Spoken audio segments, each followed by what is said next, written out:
All right, Shabbos, say good morning. Good morning. Let us begin. Begin by thanking all of our sponsors for this morning. Sure to thank our TALMUD Torah sponsor for Tafshin Pei Hey for the year 5785, the Tilson Family from Am Yisroel for dedicating all the Shum and Drushos this year as a zechus for besuros tovos for Am Yisroel. TALMUD Torah sponsors for Cheshvan Abba Lema Latova, Steve and Teri Czinn, in honor of their granddaughter Devorah Eliana Czinn and memory of Dr. Zinn's father Bunim Tzvi Ben Chaim. Shmuel Robyn Korobkin, in the zechus refuah of Rabin's cousin Benyamin Chaim Pesach ben Musha Chana, and commemoration of the Yahrzeit of Rabin's mother Pesa Mira Bas Chaim, Dr. Moshe and Ellen Gavant, in memory of Dr. Gavant's parents Yakov, Meir ben Moshe and Shena Bas Abba Zichron Bracha, and Dr. Behzad and Yemina Soufer of Los Angeles, and the merit of a speedy and full recovery for Esther Bracha Bas Chaya. We hope that in the merit of our TALMUD Torah, all of the Neshama Slav and Aliyah, the families in Nechama, all of those who need a refuah should have one together with Kol Cholei Yisrael. Baruch should merit Hashem return our hostages, b'shalom and b'karov, and our holy soldiers should be successful b'chol ma'aseh yadehem. Firstly, with that, let us begin. Today's daf is Kuf Nun Daled 154, and we are picking up on Kuf Nun Gimel Amud Beis. We are picking up Amar Belazar. So Belazar says as follows: 2, 4, 6, 8 lines up from the bottom. Amar Belazar. Ulatuma ki machlokes. So remember again, we had an interesting machlokes between Rabbi Yakov and Rabbi Nassan, which essentially mirrored the machlokes between Rabbi Meir and the Chacham in the Mishnah. Namely, again, if you have a situation where a gift was made, the giver is claiming that at the time of the gift he was a sheleima, and now Baruch Hashem he recovered. The recipient is claiming that no, you were a bari, you were completely healthy. And again, obviously, nafkamina will be the giver wants to claim that the gift is no longer valid. He doesn't have an obligation to execute, because since it was a matna shechina, it was given al t'nai, and therefore again he has the ability to go ahead and void it. And the recipient says, no, you're totally healthy, which means that the gift stands no matter what. So a whole machlokes in terms of how to go ahead and assess that. So remember again, we had a machlokes in the Mishnah, which we'll come back to in just a little bit. But what we just saw before was Rabbi Yakov and Rabbi Nassan. And Rabbi Yakov essentially says that Mosimi Chaver Lavaraya. So therefore again, if the recipients want to go ahead and extract the gift, they are the extractors, and therefore the burden of proof is upon them. Rabbi Nassan says essentially we look at whatever the status is now. Whatever his status is now, we assume that is the same status that was.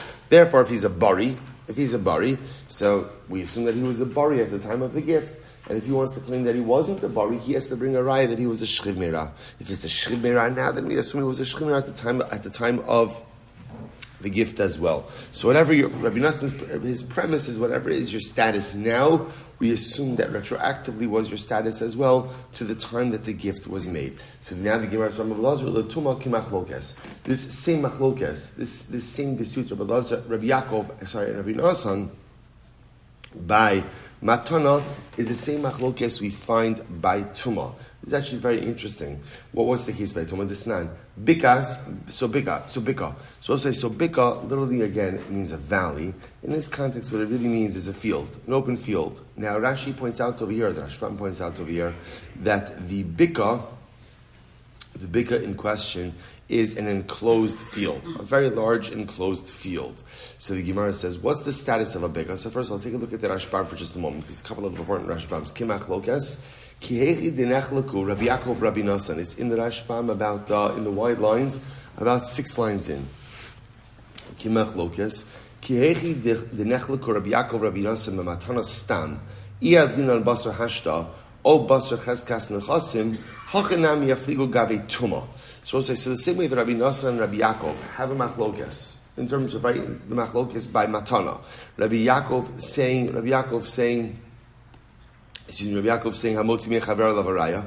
Rabbi Nassan saying we go what we call azlinan basar hashta. We go over whatever your status is right now. The same way they have that machlokes. Shimba, so too, hachinam yafligu gabe tuma. The Rashbam says this same machlokes comes up by Tumar. And the Rashbam frames this very beautifully. He says, Shimba adam lebezdin v'nishal al shenichnas lebeka ve'ein yadua masay nichnas ibi masay chama v'tar ibi masay yishama v'tamim. So we'll say, so in the case in question is as follows.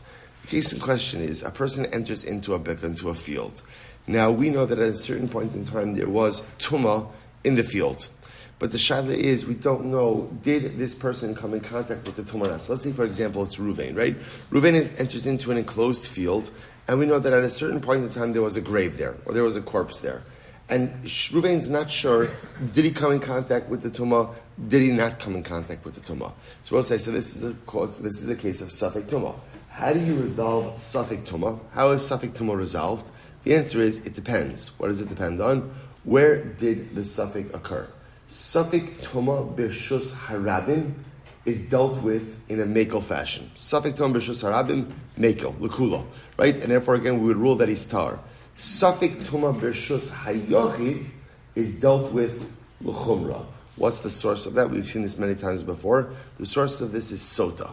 Right? Sota. The whole issue of sota is a Safek tumah b'rshus hayochid, and we deal with it in a machmir fashion.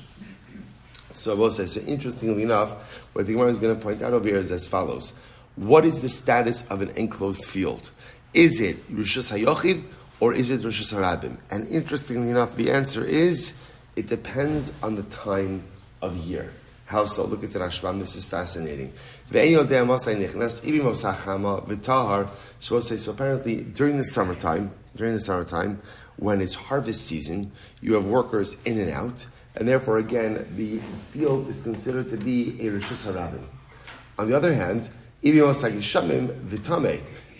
the rainy season, which is when you're planting stuff, people don't really walk through the field, right? A, you don't want to ruin the crops, and B, there's nothing really to do over there. It's already been planted. It's considered to be a Rishus HaYachid.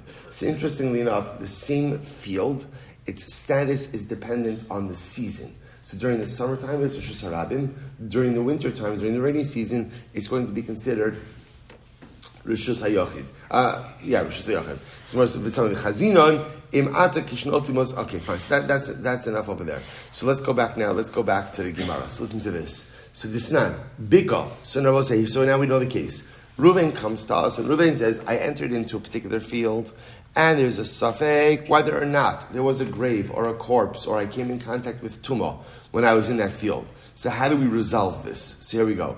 Bika, Musha Chana, Rishus HaYochid Shabbos or Rishus HaRabim l'tumah. So this field, during the summertime, it is considered to be a Rishus HaYochid for Shabbos, but Rishus HaRabim for tumah. Now we'll say, the Gemara throws in Shabbos over here, but Shabbos is always going to be the same. Because this field is enclosed, for Hilchos Shabbos, it's considered to be a Rishus HaYochid, a private domain.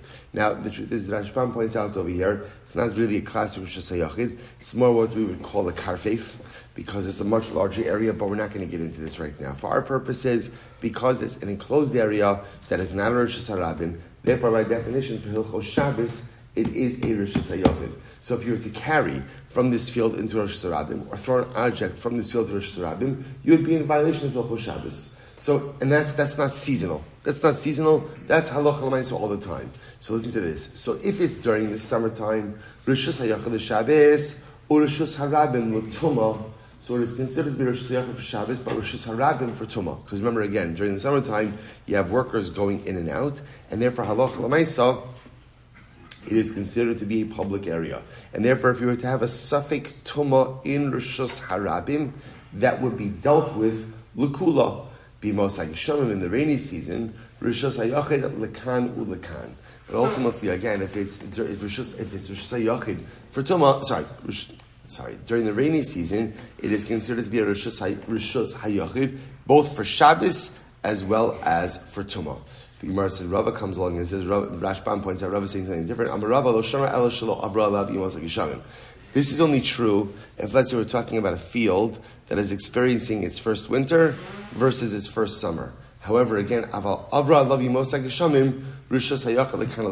so Rava is bringing an additional piece of information that essentially says that halacha l'maisa, once this field undergoes a rainy season, then by definition it's considered to be Rishus HaYachid during all seasons. In other words, the only time it is considered to be a Rishus HaRabim is during its first summer. But once it undergoes a rainy season, then halacha l'maisa it is considered to be a Rishus HaYachid for everything. I will say, now, what does this have to do with our previous Gemara? So remember again, we would plug in the Shittas of Rabbi Yakov and Rabbi Nosson to this particular case. How so? So if you go back to the Rashbam for just a moment, the Rashbam says as follows. The Rashbam says, if you look at the Rashbam, Kimachlokes, towards the end of that Rashbam, he says as follows. He says, Chazinon im'ata kisheneshal be'mos hachamo, hein tar, dazlinan basar hashtal Rabbi Nassan. So we'll say, so how would Rabbi Nassan and Rabbi Yakov resolve this? Rabbi Nassan would say like this. Rabbi Nassan would say, really we decide this case based on when you're asking the shayla. If you're asking the shayla now, during the rainy season, then it's a suffix tumah b'rshus hayachid. If you ask during the summertime, it's a case of suffix tumah b'rshus harabin. So Rabbi Nassan, remember, because Rabbi Nassan, the phrase from Rabbi Nassan is azlinan basar hashta. We look at the reality as it is now and base our psak on that. That would be Rabbi Nassan. On the other hand, the Gemara says, Rabbi Yakov, the Rashbam says, Rabbi Yakov, the azl basar chazaka hamitar al chaskasa v'tar. Rabbi Yakov, on the other hand, says, hamotzi mechaver lavaraya. They all say, what is hamotzi mechaver lavaraya? What other halachic principle does that equate to? Chazaka. Chazaka. Right? So therefore, again, he would apply chazaka in this case. And chazaka says, an individual is tar. That was your chazaka, that you were tar. And therefore, again, we would assume that chazaka remains until there is something significant to be able to change that chazaka. Okay, all the Gemara just wanted to show was the same machlokes Rabbi Yakov and Rabbi Nassan. Ultimately, that applies by matana, would also apply by tumah. But for our purpose, and let's just crystallize this before we move on, the machlokes over here is, and this was the interesting case of our Mishnah, when you had a gift that was being made, and the gift, the document itself, made no mention of whether or not the giver was a sheleima or was a bari. So now, the giver claims I was a sheleima and I recovered. Therefore, no gift. Was matna sheleima, no gift. The recipient says, no, you were a bari, and ultimately, again, it's a bona fide gift, no matter what your particular state of health is. What do we do? So there's a machlokes in Mishnah, right? So ultimately, again, Rabbi Meir says that the giver has to bring a raya that he was a sheleima, and the chachamim say, motzi mechaver alav a raya. That's the same machlokes as Rabbi Yakov and Rabbi Nassan. Rabbi Nassan says, let's go Rabbi Nassan, azlina basar hashta. Whatever your state is now, we assume that that's the state you were in at the time of your gift. Rabbi Yakov says, "Amotzi mechaver alav haraya." Okay, beautiful. We're not finished yet. Says the Gemara. The Gemara quotes the Mishnah. Suppose I top off Kotan and Dalit. So let's go back for just a second. So remember now the Chachamim say. So this is the same case, right? So Ruvain went ahead and gave something to Shimon. So they come to Beis Din now. Ruvain claims I was a shchiv meira, and now Baruch Hashem I made a recovery, and so I don't have to give you anything. Shimon says you were a bari. And therefore your gift is a bona fide gift. Baksh, I'm happy you're feeling well, but your gift was still a bona fide gift. So the Chachamim say, Motzi mechaber alav haraya. Shimon, you want to extract property from Ruvain, you have to prove that Ruvain was a bari, that Ruvain was healthy at the time of the gift. So the Gemara now asks, Tavav Kofnun Dal 154a, Raya b'mai. So we will say, when we say Motzi mechaber alav haraya, what is considered to be a proper raya? What is considered to be a proper proof? In this case, Rav Huna Amaraya be'edim. Rav Huna says witnesses. So Shimon's got to bring witnesses that Reuven in fact was healthy at the time of the gift. Rav Huna Amri Raya b'kiyum ashtar. So no, interestingly enough, the raya over here is certification of the document. Okay, so we're going to explain this. Rav Huna says, Raya be'edim, kamiflagi v'plukted Rabbi Yakov Rabbi Nassan. So we'll say, interestingly enough, so Rav Huna says that the Raya in question is edim. And he holds that really what this machlokes is in the Mishnah is the same machlokes as Rabbi Yakov and Rabbi Nassan that we just said before. Take a look at the Rashbam for just a moment. So the Gemara says, I'm sorry, not yet. Rabbi Meir, Rabbi Nassan, Rabban Rabbi Yakov. So we'll say, so again, this is what we actually just mentioned before. So the machlokes Rabbi Yakov and Rabbi Nassan, right? Rabbi Yakov holding a motzimi chaver lavaraya. Rabbi Nassan as linon basar hashta is the same machlokes in the Mishnah of Rabbi Meir and the Chachamim. And therefore, again, Gemara says, Rabbi Meir, Rabbi Nassan, Rabbanon, Rabbi Yakov. Take a look at the Rashbam for just a moment.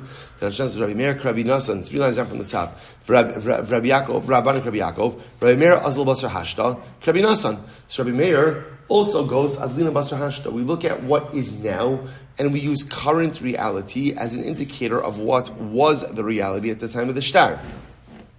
V'achikar masnisin. Amar shchimir hayisi, v'achshav ani bari, v'chozrani bi, v'hein omrim, bari hayisa, alav lahavi raya be'idim, sheshchimir haya. So ultimately, again, so what does Rabbi Meir say in the Mishnah? Rabbi Meir says, okay, so Reuven says he was a shchimira. Shimon says, no, you were a bari.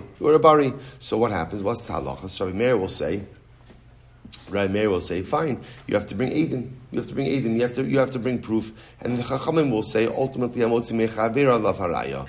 Rav Chisda v'Rava bar Afuna, back to the Gemara. Rav Chisda v'Rava bar Afuna amri, raya b'kiyam ashtar. So Rav Chisda and Rav Afuna say, no. They say the raya in question is not Eidus. The raya over here is certification of the document. Certification of the document. So the Gemara says, so according to this approach, what's the machlokas? Kamiflagi b'moda b'shtar shekasu tzarech l'kaimo. So both say this is very interesting. According to Rav Chisda and Rav bar Afuna, the machlokas Rabbi Meir and the Chachamim is not the machlokas Rabbi Yakov and Rabbi Nassan. In other words, right? According to the first approach, the machlokas in the Mishnah of Rabbi Meir and the Chachamim is the machlokas of Azlina and Basra Hashta versus Hamotzi mechaver alav haraya. In the second version, that's not the machlokes. It's actually very interesting. The machlokes is moda b'shtar shekasvo sarach l'kaimo. This is very interesting. If everyone agrees that the document is authentic, does the document require kiyum shtaris? Does it require certification? Look at the Rashbam for just a moment. The Rashbam says over b'moda lova b'shtar shekasvo ve'inu mazuyaf ela shetoim parativ. O shchimir hayisi, o shtar amana, o shtar pasimu. People say, what do you do in the following scenario? Let's say that you have, and you can plug this into any case where there's a shtar, right? In our case, I was saying matana. But let's say again, there's a document that says, right, Reuven lent Shimon $1,000. So we'll say, let's say in this case over here, everyone agrees, obviously the lender, Reuven, holds that the shtar is authentic. Let's say Shimon says, I agree to the writing of the shtar, but then he qualifies that statement. And he says, but I paid it. Or he gives some other excuse about why the shtar is not enforceable. See, he's admitting that the shtar was written, right, with his consent, but Lamaisa, he is putting forth a different set of circumstances. So if everyone involved in the transaction admits that the shtar was written legally, does a shtar like that require certification or not? That's our machlokis over here. So the Gemara says, Rabbi Meir Savar, Mode b'shtar shakaso en tzarach l'kaimo. Meir says this, right? Meir says, and Moshe says, now let's plug this into the Mishnah. Right? In the Mishnah's case, everyone is agreeing that a shtar matana was written from Reuven to Shimon. Right? Everyone is agreeing. What's their point of contention? What was the state of the giver of Reuven at the time that he wrote the shtar? So Meir holds where everyone agrees that the shtar was legitimately written. Ultimately, again, there's no need to go ahead and there's no need to certify it. So we'll say, so therefore, again, what's happening over here is that halacha l'maisa, according to Rabbi Meir, the giver has to prove that he was a shchimira. But ultimately, again, the document is a valid document. On the other hand, the Rabbanan hold, the Rabbanan say, no. Even if all the parties admit that the shtar is a legitimate shtar, therefore what? Nevertheless, it still requires certification. And therefore, halacha l'maisa, that would ultimately result in hamotzi mechavera alav haraya. Okay. The Gemara says, ifligu ba. But they already had this machlokes once. We've already seen this machlokes before. Disanya, ein ne'emanin leposlo, divrei Rabbi Meir. So we'll say, what's the case over here? Take a look at the Rashbam for just a moment. The Rashbam is in the last of the intermediate wide lines. Ein or second to last. This ein ne'emanin, Rashbam says, disnan hasam, ha'idim sha'amru ksav yadenu huzeh, aval anusim hayinu, kitanim hayinu, psulim hayinu. So we'll say this is an interesting case. So let's say you have a shtar, whatever it is. Shtar says that Reuven lent Shimon $1,000. Now what happens? The witnesses come along and the witnesses say, yep, that's our signature. So they testify that that's their signature. But they qualify their signature. They say, yes, we did sign it, but we were coerced, or we were minors, or we were puzzled, invalid to give this edus. So what's the halacha? So generally we would say that they are believed. Now why are they believed? Because once we have the concept of Pesha Asar Pesha Eder, what does that mean? That since the Eidos is coming through them, right, they are the ones who, so to speak, create the transaction, they are also believed to qualify the transaction. The Tanya B'Gemara, Ein Ne'eman on the post, Lo Div Rabbi Meir.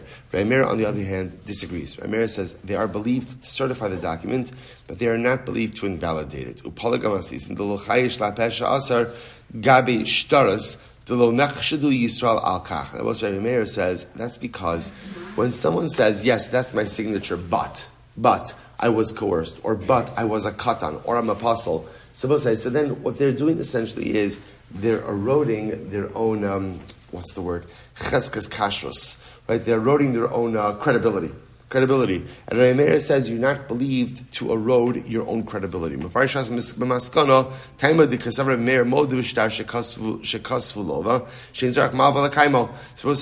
ultimately, again, at the end of the day, so fine. So the Gemara says, we've already had this machlokes before. If that's the machlokes over here, we've already learned this. Back to the Gemara for just a moment. The Gemara says, they already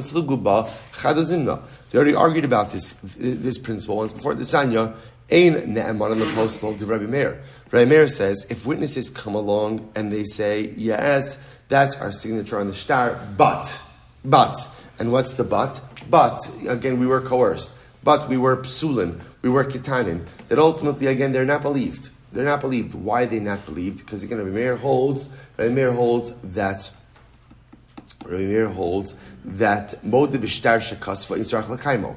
That once you admit that the shtar was written, there is no need for kiyum shtaros. The chum say ne'eman. The chum say no, that they're ne'eman. So we'll say, so again, if that's the machlokes over here, if that's the machlokes in our Mishnah, why do they need to state it again? It's already been stated once. To which the Gemara says, no, you need both keys. I'll tell you why. Tzricha.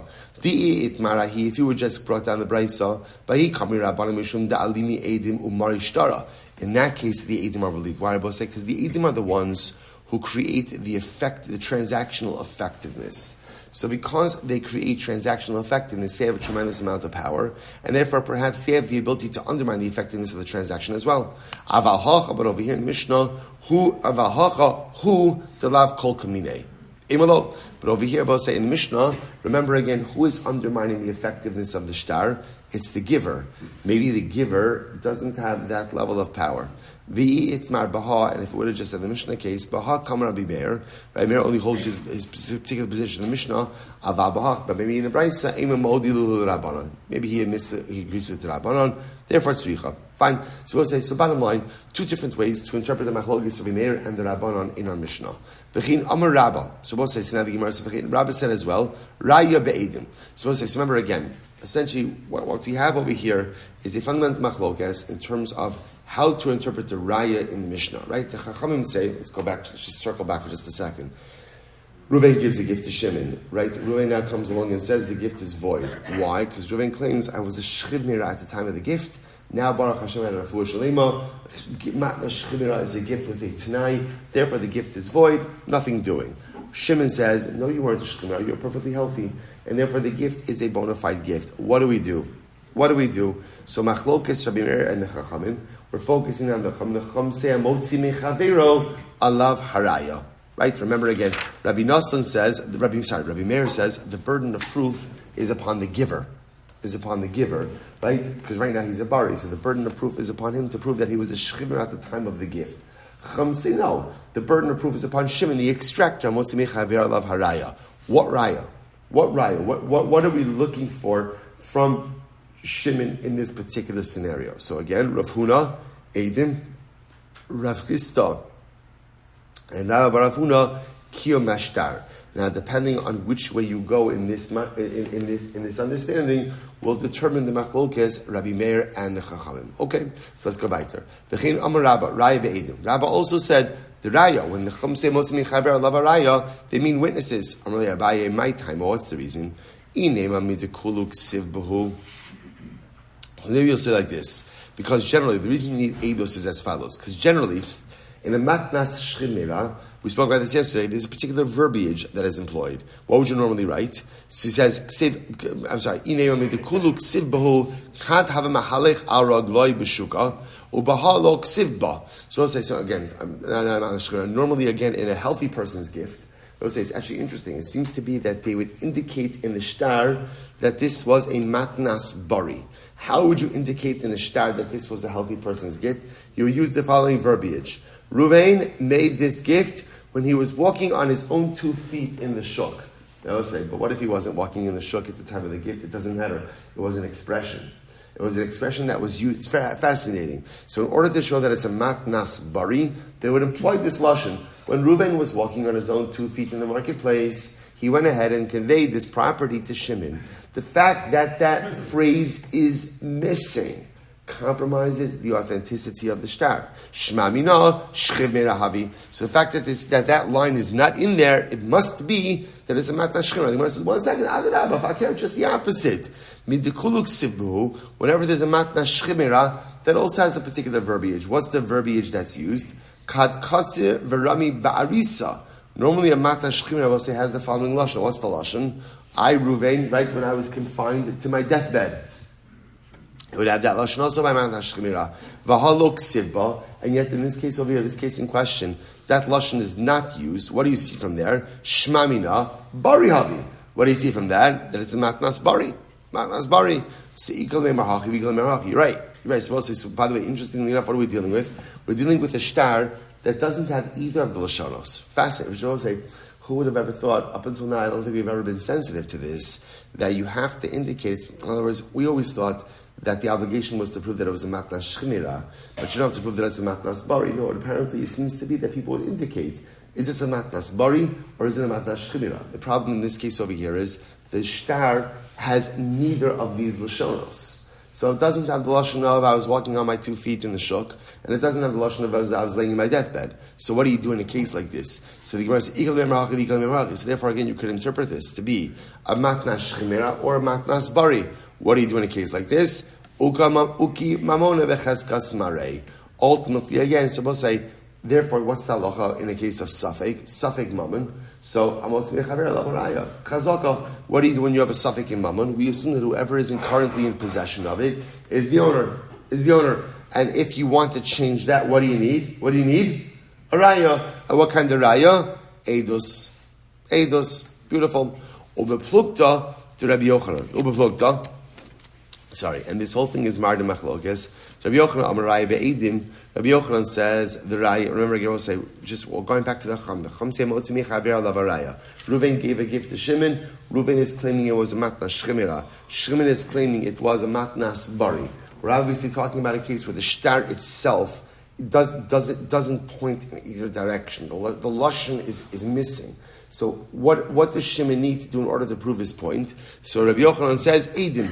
So right, Shimon has to bring Eidos that Reuven was a shchimera at the time of the gift. Rabbi Shimon Lakish Amarai became a shtar. Rabbi Shimon Lakish says, no. It requires certification of the document. So Eisa Rabbi Yochanan Rabbi Shimon Lakish. So Rabbi Yochanan is Kashtar Teri Lakish. Ma'aseh b'Bnei Brak. So this is actually an interesting case here. There was an episode in Bnei Brak. What happened in Bnei Brak? Be'echad shemachar b'nichse aviv. So listen to this. So there was a father, we'll call him Yakov. Yakov had multiple sons, Reuven, Shimon, and Levi. What happens? So Levi sold off, so Yakov died, and Levi sold off some of the estate's property. Okay. Umeis, and then Levi died. Uba'u b'nei mishpacha ve'irur lomar katan haya b'shas misa. What ended up happening is Reuven and Shimon come along to the purchase, and they say, guys, Levi's sale is void. Why? Levi was a katan at the time of the sale.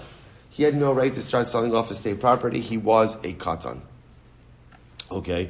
Uba v'shalus Rabbi Akiva, mahu lebotko. So now watch this. This whole thing goes south really fast. If you take a look at the Rashbam says over here, v'amdu alav b'nei mishpacha, v'kasach alay trahashta nechase b'cheskas yarshin kaimi, v'lo ba'adayin le'elkos. So now the Rashbam says, what we are assuming this case over here is, we're going to disprove this in just a moment, but what we are assuming is the case is like this. Levi sold property, estate property. Right? And then what happened? But the property was not yet transferred to the purchasers. Levi dies, the purchasers show up to take possession of their property. So now Reuven and Shimon say, no, the sale is void because Levi was a katan at the time of the sale, he had no right to sell the estate property. Okay, so now what happens? So, Ba Vishalu es Rabbi Akiva, Mahu lebotko. So, they came for Rabbi Akiva. Now, the purchasers said like this. The purchasers apparently did not have any other form of proof. So they came and they asked Rabbi Akiva, are we permitted to exhume the body in order to go ahead and see if Levi had physical signs of maturation? Right? The appearance of 2 hairs is enough to go ahead and establish that he was a gadol. So can we exhume the body in order to prove that he has physical signs of maturation and therefore that the sale was valid? So what happens? So the Gemara says, Amar lahem, iyat tam rishayim lenavlo. You are not permitted to desecrate the dead for this. Furthermore, va'od simanim asuyin lehishtanos la'achar misa. Furthermore, right, simanim, things could change. In other words, the body changes after a person dies. So what you see now on the body is not necessarily indicative of what was there or how it looked during life. So Rabbi Akiva seems to be saying 2 things. Number 1, the answer is no, right? Because you can't desecrate a body for financial purposes. That's number 1. Number two, even if you find something, it's not going to be a proof because halacha l'maisa, simanim change ultimately again even after the bus. It's interesting. It's very taken by this line. Simanim, we like to think that, or not to like to think, but sometimes we think that although life is filled with the possibility of change, death is not. Death is not, right? Death is when the door closes on change. But it's possible that maybe at the end of the day what the Gemara says is that even after death, some change is possible. Simanim asuyin lehishtanos la'achar misa. Right? Simanim, certain things could change even after death. You'll ask yourself, but okay, so how do things change? I'm dead. So how do things change after death? So I'll say, so this is the profundity of leaving behind family. That sometimes, again, when a person leaves this world, what you can no longer do for yourself, your loved ones have the ability to do for you. And this is incredibly important. Right? For those of us maybe who don't have parents in this world, or all of our parents in this world, and sometimes our loved ones, and we think that once they're no longer here in this world, the ability to do for them is no longer there. It's not true. The dead experience change as well.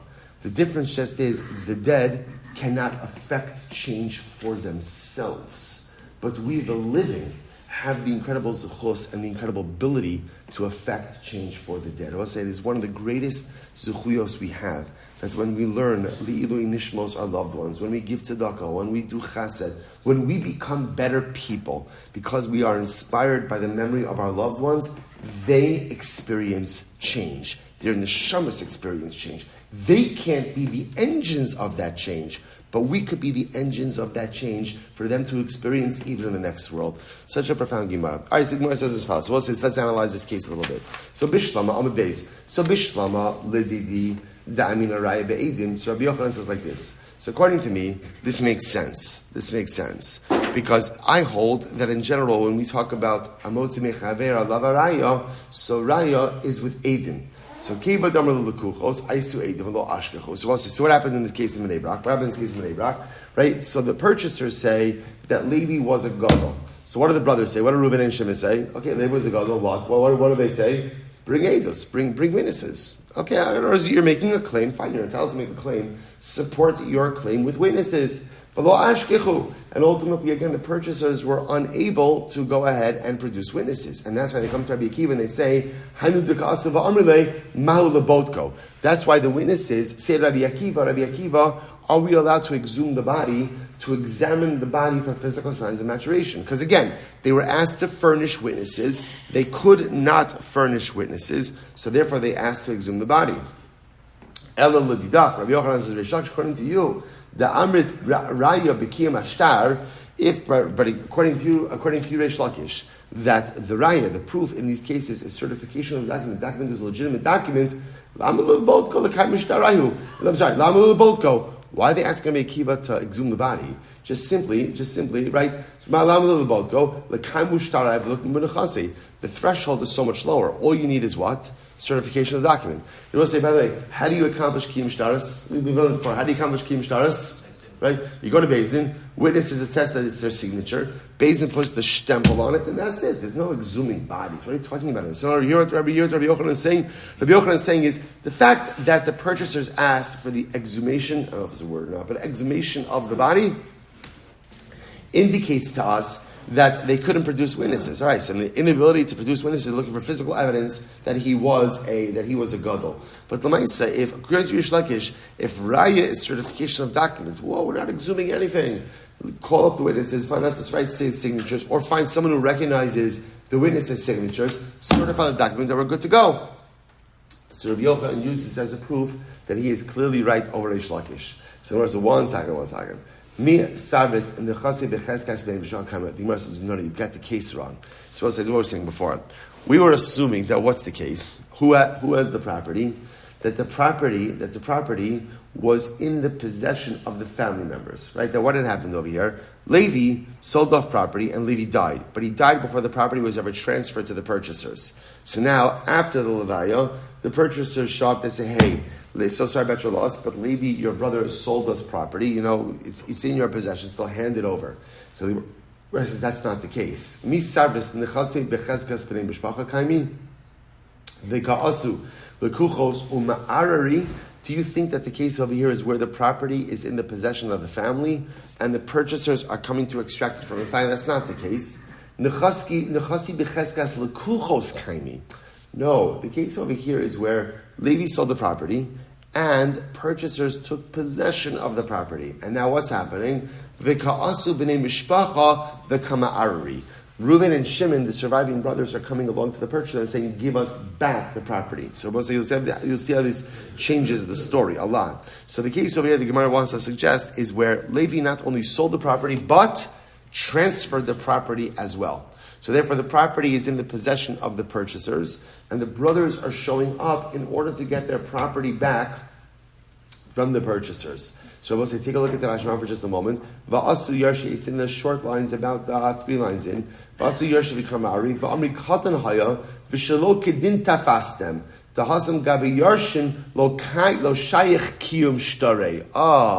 So we'll say, so now it makes sense. Remember, we'll say, the Yarshim, they don't have a shtar. There's no kiyum shtaros by them, right? Why don't they have a shtar? Because the shtar was between Levi and the purchasers. So for the Yarshim to prove their claim, kiyum shtaros is not a possibility. What's the only possibility? Only possibility? Eidos.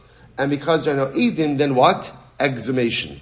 Right? So the Gemara is like this. Now this makes a lot more sense. How can I mistake? Now this makes sense. So ideally, Reuven and Shimon would produce witnesses that Levi was a katan at the time of the sale, but that's kind of hard to produce witnesses like that, and clearly in the case in question, they couldn't produce testimony like that. So therefore, again, they come to Rabbi Akiva, and what did they say to Rabbi Akiva? They said, Rabbi Akiva, allow us to exhume the body of our brother. So how can I understand? Now it's interesting. So now the story makes much more sense. The surviving brothers, Reuven and Shimon, go to Rabbi Akiva. They say, Rabbi Akiva, please allow us to exhume the body of Levi in order to prove that he was a katan at the time of the sale and to show that the sale was invalid. What does Rabbi Akiva say? Rabbi Akiva says, you cannot desecrate the dead. What was the response? What was in the story? In the course, what was the response? Ishtiku, silence, acceptance. So we'll say, that makes a lot more sense if we're talking about brothers. Talking about family. So the Gemara says, so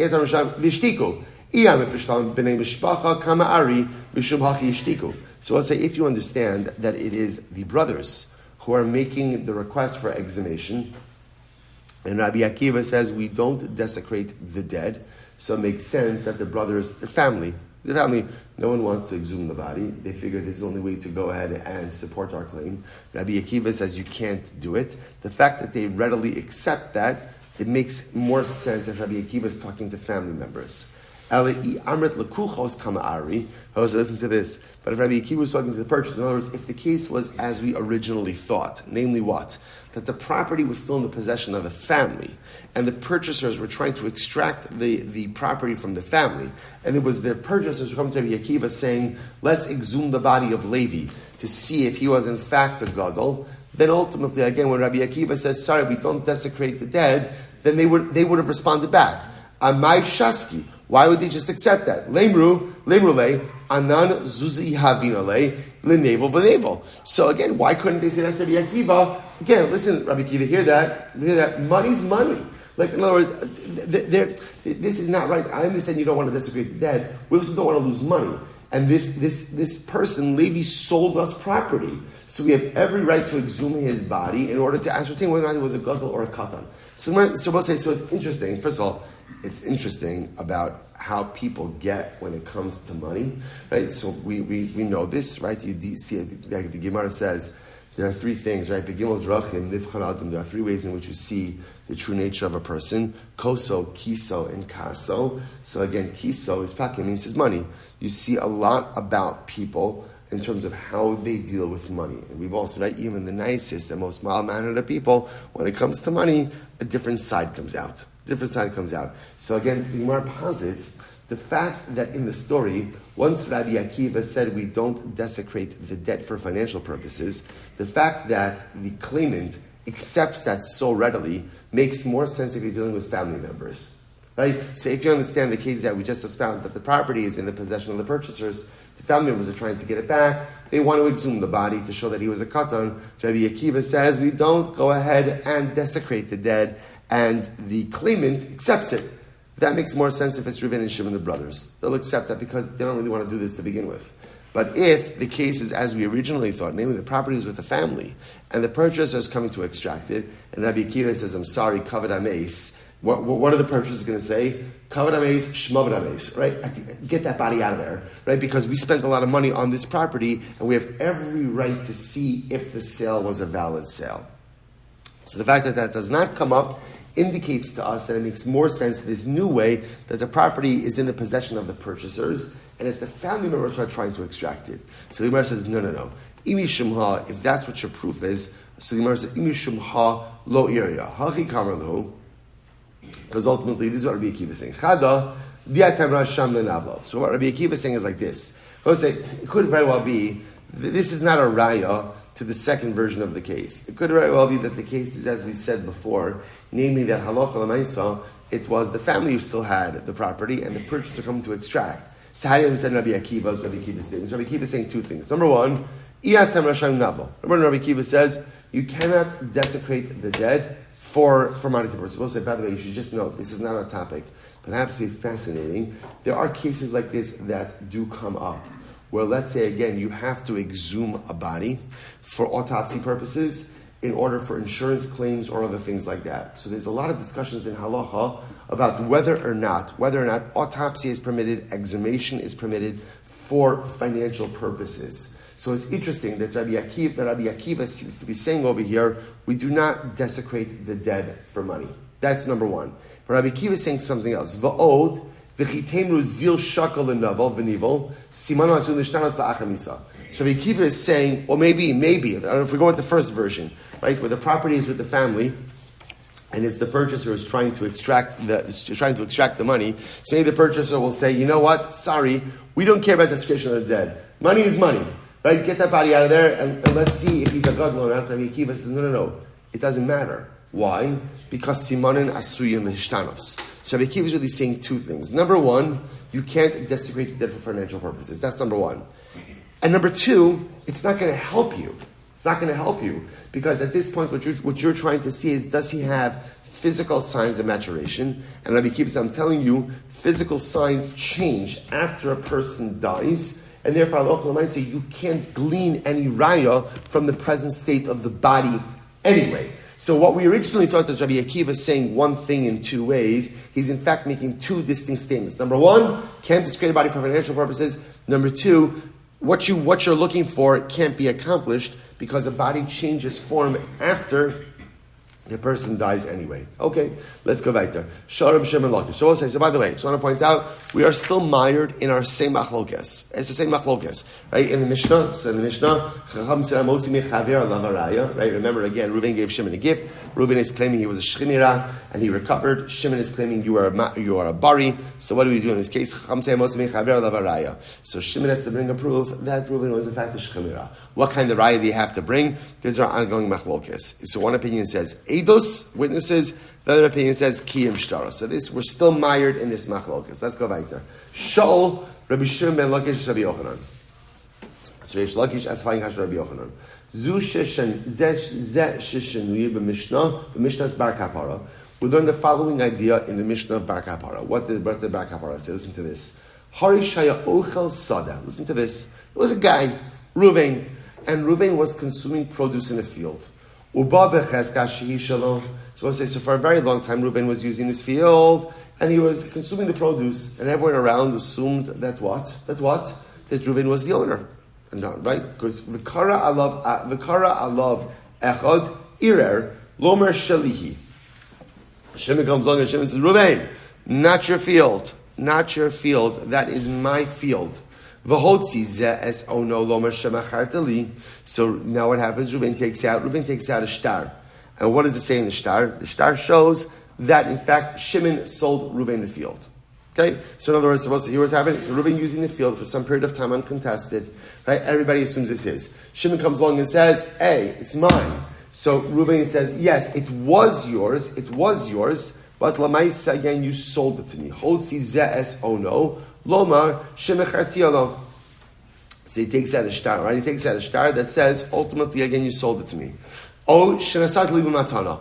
Or Ruvain claims to Shimon, you gave it to me as a gift. So we'll say, so listen to this. Okay, so now what does Shimon respond? Right? So Ruvain says, yes, it was yours, but you sold it to me. It was yours, you gifted it to me. So im amar eni makir b'shtar zemi olam. So let's say, watch this. Let's say Shimon says, I never saw that shtar before in my life. It must be a forgery. So what's the halacha? Yiskayim hashtar b'chol salav. Okay, kiyim shtars. No, we have a mechanism for that. I will say, by the way, someone, just because you produce a document, we've seen this before, just because you produce a document doesn't mean, okay, you won, right? Case over. A document could be forged. There could be so many documents could be tampered with. So that's why there is a process of kiyim shtaris. So if Shimon claims, I never saw that document before in my life, no problem, certified and based in. Im amar shtar pasim huzeh. Oh, okay. So I'll say, here's where it gets interesting. Shimon says, yeah, you know what? I wrote that document. And in the document it says that Shimon sold Ruvain the field. But Shimon says, it's called the shtar pasim. What's the shtar pasim? Sometimes, if a person wanted to appear wealthier than they actually were, they would have their friend write to them a document of sale or a document of gift. So when I show up to the bank, I mean, this is probably fraud, but when I show up to the bank, right, and I want to secure the loan, or I want to do business with someone, so they can say, oh, you know, Ruvain's got that field from Shimon. Now, Ruvain doesn't own the field. Shimon's not going to take ownership of the field. It's a fraud. It sounds so intense. It was misrepresentation. Good. I like that better, right? It was a misrepresentation of the actual factual reality, right? So again, Shimon says, yeah, I wrote you that shtar, but that's a shtar pasim. I wrote you that shtar so that you should look wealthier than you actually are. Or shtar amana shemacharti lecha v'nosati damu. Or I made a mistake. What did I do? So we'll say shtar amana means sometimes if Shimon is selling something to Ruvain, Shimon will write the document that says that the property is sold even before Ruvain gives him the money because he trusts Ruvain. All right, clearly misplaced trust in this situation, right? So Shimon says, yeah, I wrote the shtar, I gave it to you on good faith that you were going to give me the money, but you never paid me. So I will say, so what do we, we'll have to stop over here for today. We'll pick up Amir Hashem with this case tomorrow, finish up the Machlokes of Yochanan and Reish Lakish, and also get clarity in terms of what kind of raya, and get further clarity on how he passed like the Chachamim or like Rabbi Meir in the Mishnah. Shkayach, everyone.